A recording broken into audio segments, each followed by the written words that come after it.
Now it's time for Lefties Losing It, and yes, we're going to check in with our favourite little Swedish doom goblin, Greta Thunberg, who seems to have forgotten about climate change scaremongering. She's now all about Gaza. She's in Copenhagen in a hijab. Currently outside Maersk, one of the biggest shipping companies in the world, only the last year, has shipped thousands of tons of military equipment to Israel to arm them during their genocide in Gaza. And we are here to demand that Maersk must stop all the transportation of weapons and weapon components to Israel. They must terminate all contract and investment that support the genocide and occupation of Palestine. And Denmark must implement a full military embargo on Israel. We are here because we know that Maersk are not going to do it for us.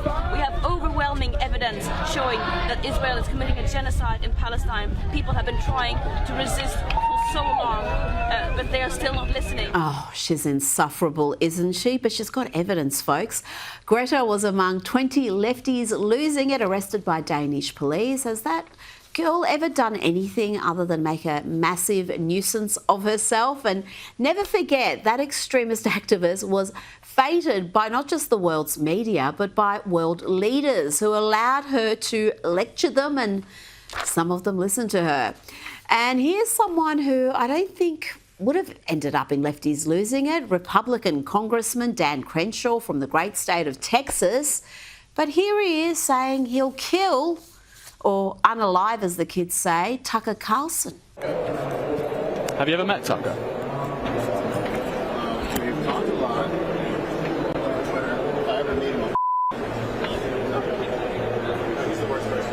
If I ever meet him, I'll effing kill him. Not joking, that's what he said. A Republican congressman from Texas. How has he ended up on Lefties Losing It? Well, maybe I should let Tucker explain. The single most left-wing member of Congress I've ever met personally is a Republican from this area who has no interest in the United States whatsoever and does not even pretend. I'm not going to name names. Yeah, it's Dan Crenshaw, the most liberal, most left-wing person I've ever met. Dan Crenshaw cannot be a congressman again. You just can't. It's just too insulting. You know, some of the redder states have elected rhinos, Republican in name only. Best fix that before we have another Mitt Romney on our hands. Now to The View, the dangerously deranged ladies of The View who cannot stomach even a few seconds of sense being spoken on their show. Here, Sarah Haynes talks about the heartbreaking story of the Bieber's family being slaughtered by Hamas, mother and 2 children.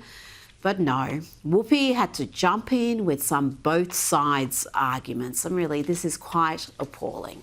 These 2 little boys, Ariel and Kafir, they were 4 and 9 months old at the time, and they became, with their mother, kind of the symbol of October 7th, the tragic symbol. And our hearts are with Israel and the family. I mean, this is just the most heart-wrenching part for everyone. I think because there is nothing positive about any of this. And their mothers' remains were also returned. Were also now returned.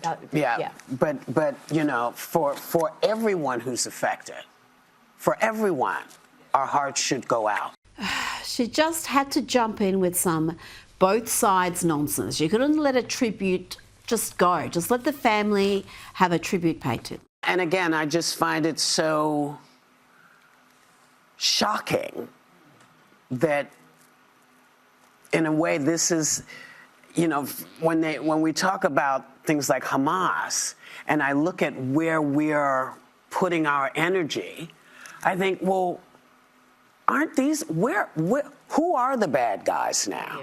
Hamas are the bad guys, Whoopi, or should I use your real name here, Karen Johnson. Hamas are the bad guys, but she wasn't done yet. She then went on a rather incoherent rant. My point is, when do we stop saying it's these folks or these folks? When do we say, here's the enemy?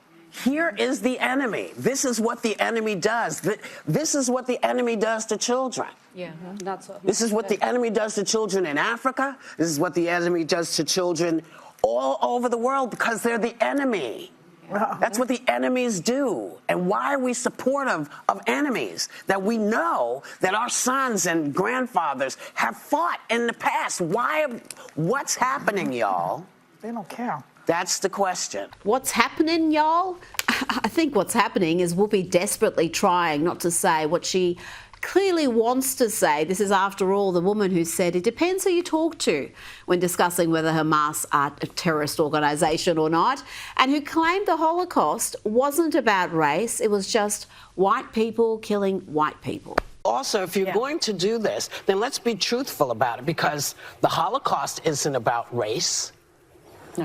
No, it's not about race, but these are two white groups of people. Well, how do we have to black people see them as white people? But you're missing the point. You're missing the point. The minute you turn it into race, it goes down this alley. Now to the fallout from MSNBC's sacking of Joy Reid. Rachel Maddow is irate and doing monologues on her endless love for Joy.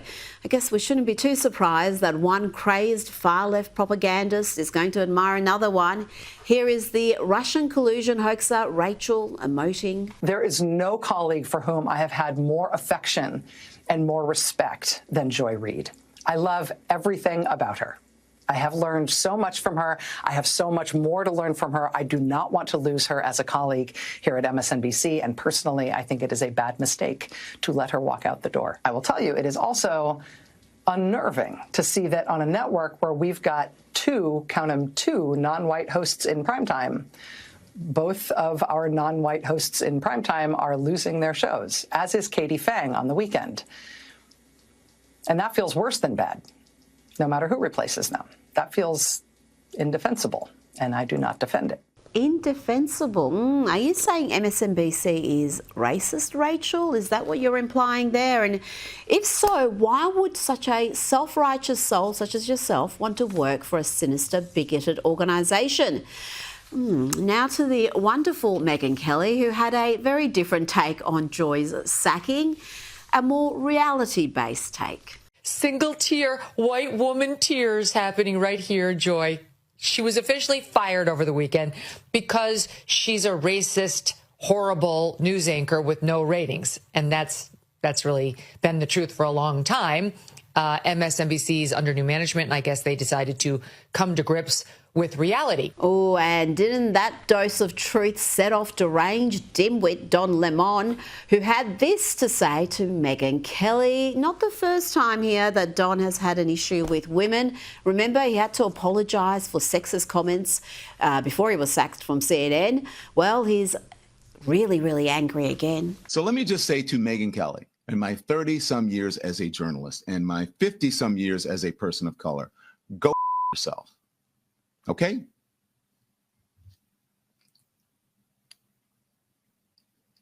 Why is he pretending to drink from an obviously empty coffee mug? I think I might just start doing that myself. Just why? Do we need props now? It's weird. To CNN now, and Jake Tapper has written a book on the cover-up about Joe Biden's cognitive decline. Jake Tapper has written this book. Are you kidding me? This is the Jake Tapper who is completely complicit in this cover-up. Just have a look. I think what we see on stage with Joe Biden, Jake, is very clearly a cognitive decline. Okay. That's what I'm referring to. It makes me uncomfortable you are to watch somebody on stage that's so amazing. It's so amazing to me that try and figure out an answer. A cognitive decline. Well, when you're trying to tell me that what I was suggesting was I think that you were mocking his stutter.